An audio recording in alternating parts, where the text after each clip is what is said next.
My name's Danielle Atkins, forester and land sales agent, and I'm going to be doing 2-minute reviews of some randomly selected tracts to help give you a better perspective of opportunities and responsibilities when looking and doom scrolling through land.com. So let's get started. Today's randomly selected tract is a 40-acre retreat in Jessup, Georgia.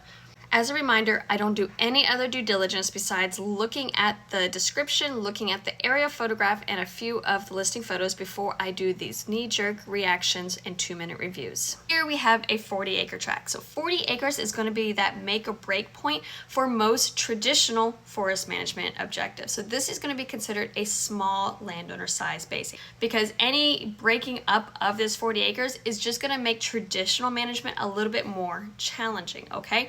So the way I'm looking at this 40 acres is traditionally you would kind of manage the entire thing as one. Now, as someone that has 41 acres of her own and we have broken it up and trying to create these different habitat mosaics, I'm not saying that you can't do that, but if you look at traditional management, you're just going to have to be a little bit more patient because you are going to be dealing with the small landowner challenges of just having to be more patient and wait to get on people's schedules.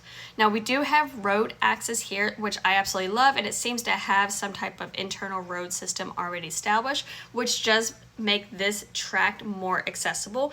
And I love seeing even temporary or secondary road systems already established because it's so much easier to maintain or build up a road that's already there or a trail system that's already there than to try to establish it. Now, according to the description, it has 3-year-old pines, and you can see all of these rows right here. Looking at the aerial photograph, it looks like the stalking is pretty consistent. One huge advantage of getting a tract that already has pines established is that you are not going to have to do that initial investment of any type of reforestation. You can pretty much take the advantage of allowing those pines to continue to grow, and especially at this age, you're going to have a ton of wildlife benefits because it's still kind of in that early successional type of habitat. You have a lot of herbaceous and shrub type plants. Now, it's something to be aware of. You're not going to be doing any type of timber harvest for at least another 10 years. So you might want to look at alternative ways to create revenue or be prepared to offset any additional conservation work you might want to do and those property taxes, as you're not going to be getting any type of timber revenue again for about 10 years.